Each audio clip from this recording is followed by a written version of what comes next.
Sa isang bansang puno ng ingay ng politika at kontrobersya, sino ang nagsasabi ng totoo? Sino ang nasa panig ng bayan? Welcome to Bayang Pinas, ang news channel na hindi takot maglatag ng katotohanan. Dito, pinag-uusapan natin ang mga isyong may kinalaman sa kinabukasan mo, politika, pamahalaan at ang tunay na kalagayan ng ating bansa. Hindi kami bayad, hindi kami bulag. Sa Bayang Pinas, ang boses ng mamamayan ang tunay na headline.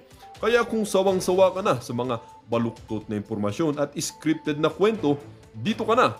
Dito sa Bayang Pinas, tayo ang bantay at boses ng bayan. Kung gusto mong manatiling mulat at informed, don't forget to like, share, and most importantly, subscribe dahil sa panahon ngayon, ang kaalaman ay kapangyarihan. Ito ang Bayang Pinas, balitang totoo, pusong makabayan para sa sambayanang Pilipino. Tara na't alamin ang tunay na balita. In the Senate, he is not safe.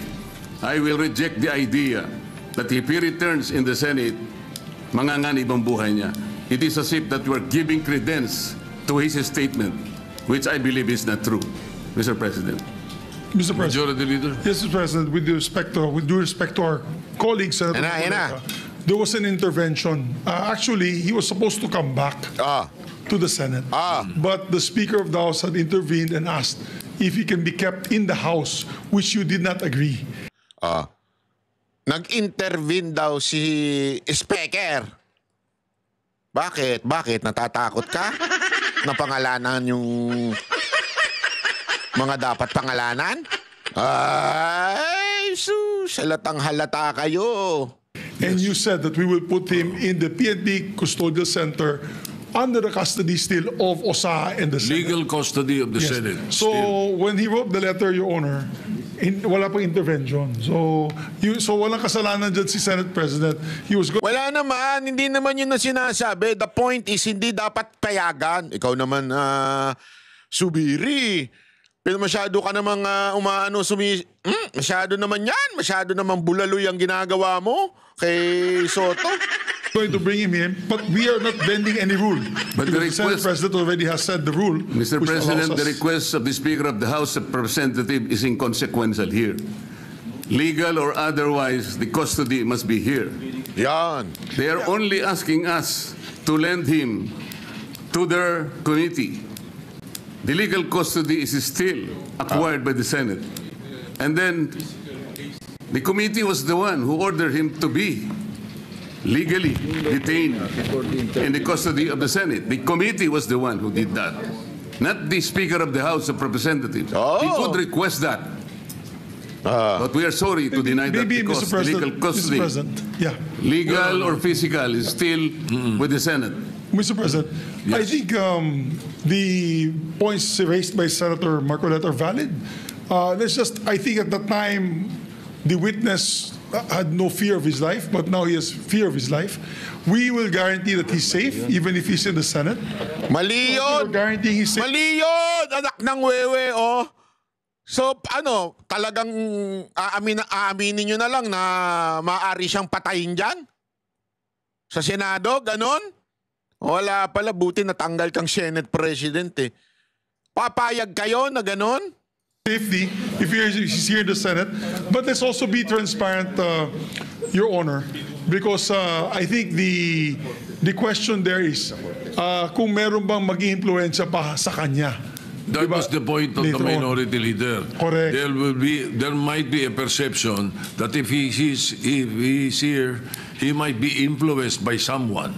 That is also the minority leader made mention of that. And that's why I believe the Senate President made that decision to keep him in a neutral area, which is the PNP Custodial Center. But then again, Mr. President, we're a deliberative body.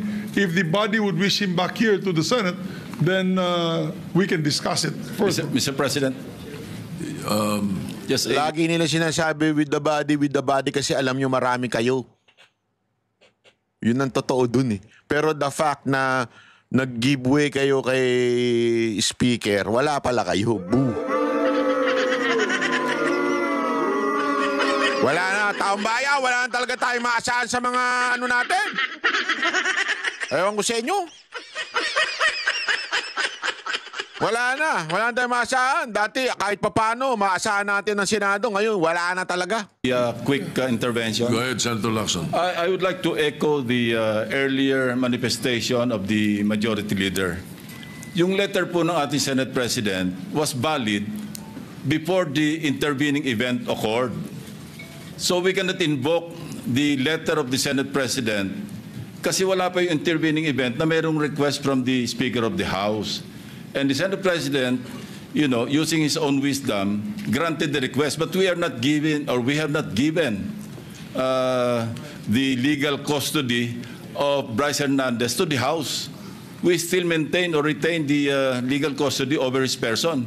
And as I mentioned earlier, kung kailangan siya ng House, they will have to seek permission from the Senate President. Again, yes, they are not in Thank you, custody. Mr. President. Yes, Senator Mr. De La Rosa, President. yes, go ahead. Thank you, Mr. President. Mr. President, Let Senator De La Rosa speak first. Go ahead. We have a very sad experience, Mr. President.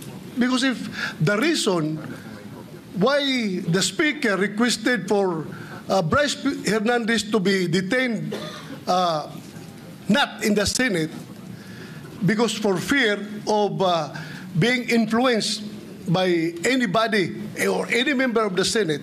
Alam mo, Mr. President, Colonel Grijaldo nag-testify dito sa ating committee about the wrongdoings of the members of the Quadcom. Nagsumbong siya dito, Mr. President. And after he read his statement, sabi niya sa amin, Sir, can I be protected by the Senate? Dahil alam kong pinag-initan na ako ngayon ng House. So, I share the information to the committee and even to the leadership of the Senate. But the following day, or the days after, he was required to appear before the Quadcom and he was cited in contempt. Nang siya ay na-contempt, kinulong siya doon. At nang kinulong siya doon, look what happened. Binubombard siya doon, pinupuntahan siya doon at siya sabihan na huwag yung gusto namin na mangyari, gawin mo na para makalabas ka na dito sa kulungan. Hindi nag-give in si Colonel Grijaldo. Kinulong siya hanggang natapos ang 19th Congress. So, Mr. President, sila ay takot sa kanilang ginagawa mismo. Yon, grabe! Hindi po yan gagawain ng Senado na mag-impluensya ng resource person. Suntukan lang. Hindi, alam mo kung bakit mainit ulo nito? Tama eh. Ginawa nila na nga dati yun eh. Di ba? Ayan na nga kay Grijaldo. Pinayagan niyang lumipat sa kabila para tas kinulong. Di ba? Ngayon, eto na naman kayo. Uto-uto. Wala kang kwenta, Soto. Never pa nangyari yan na mayroong pumunta doon sa baba, tinakot yung nakakulong contempt, cited in contempt na resource person. Gawain nila yan sa House of Representatives. Nako. Ginawa nila kay Colonel Grijaldo. Kaya huwag tayong basta-basta bumigay sa kanila dahil we should be independent from them, Mr. President. Hindi natin sila dapat sundin kung anong kagustuhan nila. We have to stand on our own. Thank you, Mr. President. Mr. President, Yes, Senator Marcoleta. noong pong September 8, 2025, ako pa rin po ang chairman ng Blue Ribbon Committee. Ang Blue Ribbon Committee po ang nag-approve ng legal and physical custody nung ma-cite in contempt si Bryce Hernandez. Nung makiusap po ang Speaker ng House of Representatives sa inyo, di po ba dapat nakonsulta naman ang chairman ng Blue Ribbon Committee? Dahil kami po, ginawa namin yon through the collective wisdom of the committee. Hindi po namin gawa-gawa yon. Kaya lang namin siya cite in contempt sapagkat halos ipamukha na namin sa kanya ang mga datos. Ibinigay ko na sa kanya ang lahat ng ipinanalo at ipinatalo niya sa kasino. Pati yung ginagamit niyang dalawang ID na galing sa LTO, ayaw pa niyang aminin. Ganun po yung nangyari. Gusto lamang namin siyang turuan ng leksyon para sa ganun kahit papano baka maisip niya na dapat sana mapahiya na siya sa sarili niya kung meron pa siyang kahihiyan. dapat naman sana, nung siya mag-request ngayon sa House of Representatives, hindi po sa kanya dapat manggaling ang request kung saan siya magko-custody. Ang custody po yung natapos na. Nagsalita na po ang Blue Ribbon Committee. Bakit po hindi man lang nakonsulta ang Blue Ribbon Committee? Bakit kailangan po ang House of Representatives Speaker ang mananaig sa kanyang request? Kalabisan na po ba ang Blue Ribbon Committee noong araw na yon, Mr. President? May I be clarified on what date that transpired? Yesterday or September 8 po. Monday? Yes, Mr. President. Majority Leader. Monday was the hearing here in the Senate. Monday he was cited in contempt. But the hearing in the House was on Tuesday, September 9. Yes, Tuesday. So in the evening, when yesterday, no. So in the evening, when the Speaker called me, Senator Marcoleta was no longer chairman of the Blue Ribbon. No more, because we had already elected It was Senator already Senator Lacson. Lacson, yes. Ibig bang sabihin po, Mr. President, nawawala ng visa yung ginawa namin? Hindi. Ganun po pala. He's still in legal custody. Dapat po, igagalang po kung ano yung aming iniwan. Yes, Doon tayo magsisimula. Ang iniwan ninyo, cite in contempt. Hindi And po. legal Nasa custody legal of the custody Senate. na po ng, He was still ng House. under the legal custody of ng the Senate. Mr. President, may I ask for a minute suspension? Session suspended.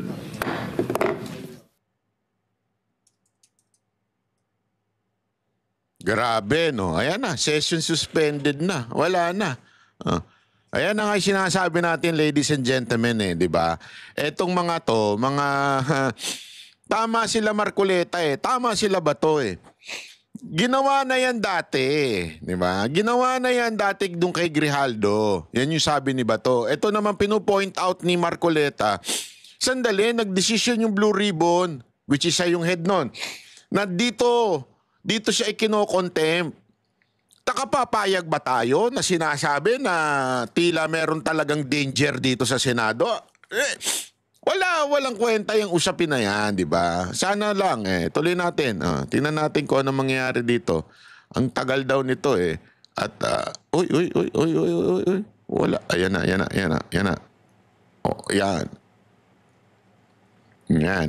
Tingnan natin. Wala pala. Itong tapang ni Soto tsaka tapang ni Lacson, wala pala Ha?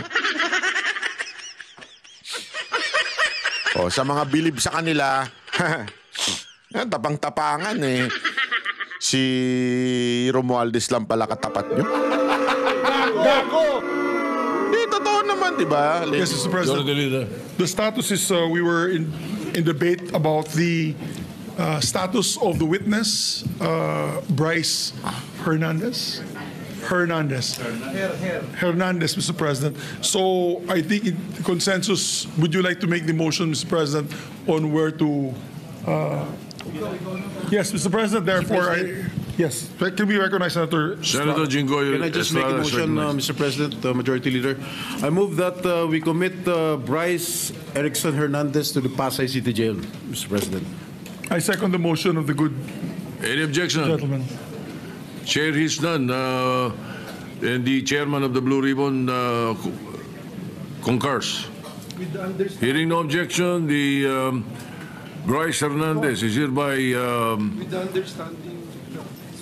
Mr. President, if I may, but just to put on record that it's with the understanding that the Senate retains its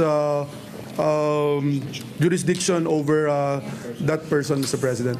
Just Of to put course. that on record, Mr. President. Of Thank you. course, it has never been the opposite. He was always under our legal custody. So the motion is to transfer that particular person to the Pasay City Jail. Any objection? Chair is none. Motion is approved. The Sergeant at Arms is hereby directed to transfer Bryce Hernandez to the Pasay City Jail as soon as possible.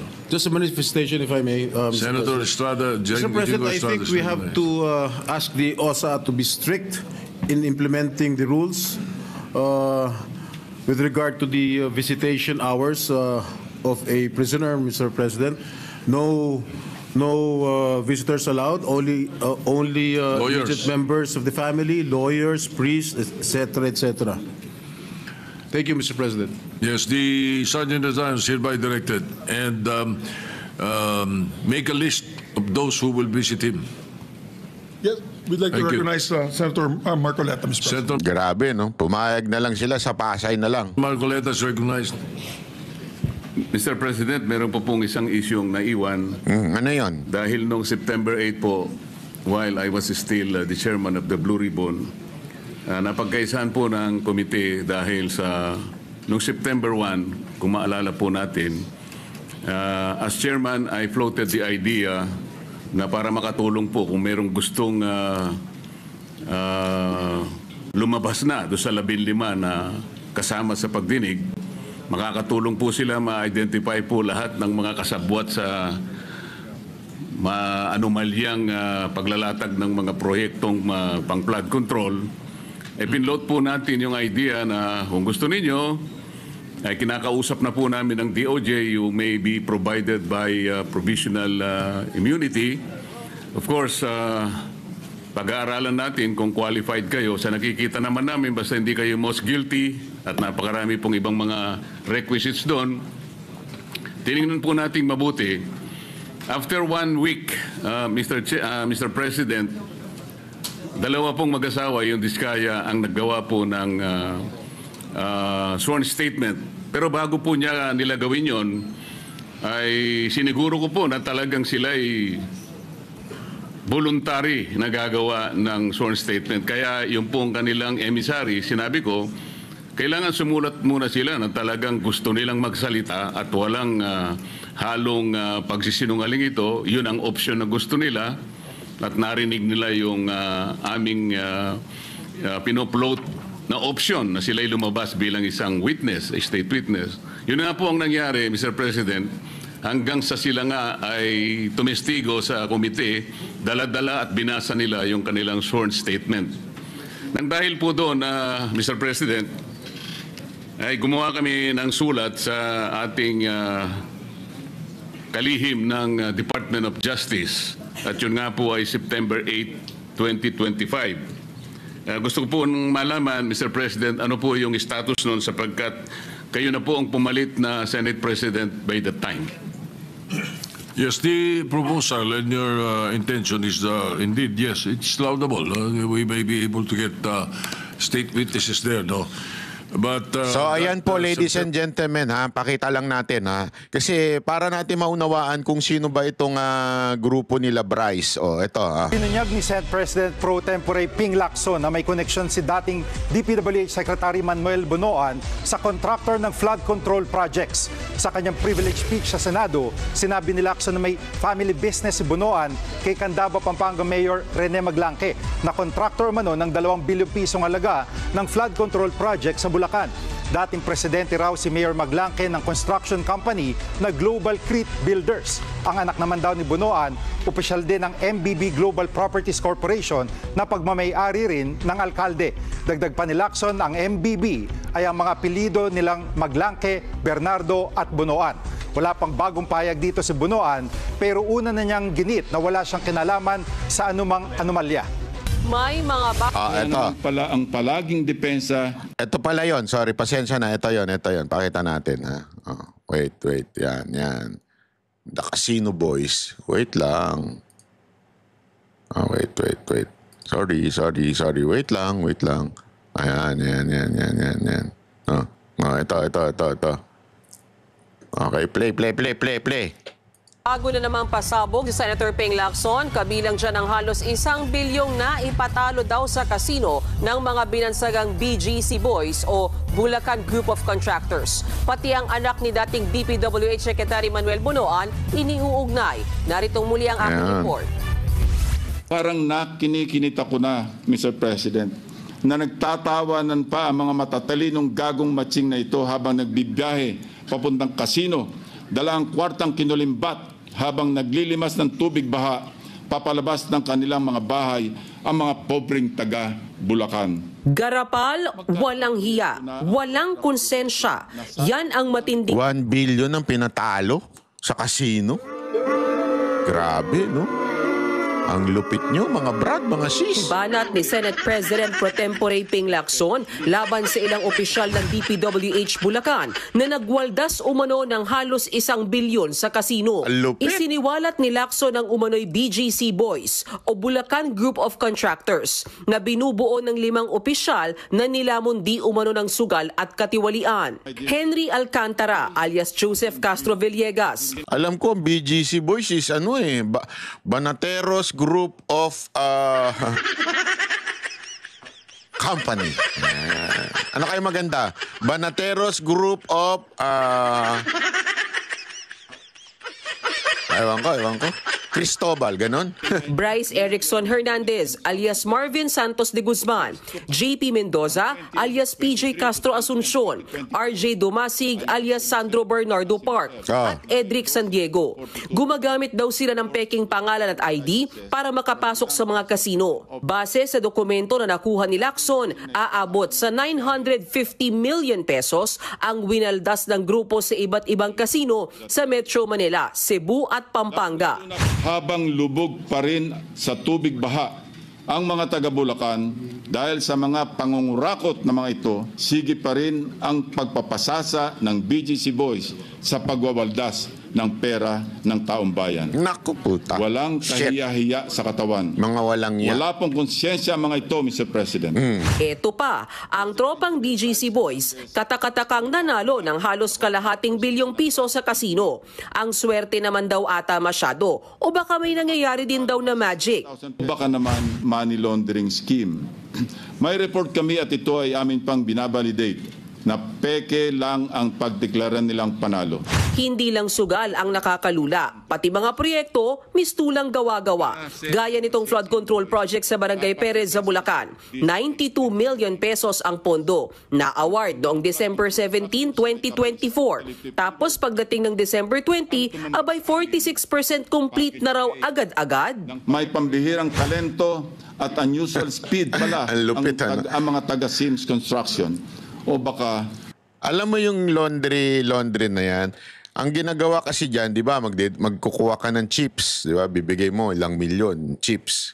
Tapos ilalaro mo lang ilan. Naibigay mo na yung pera mo, 'di ba? Tapos ilalaro mo lang yung ilan.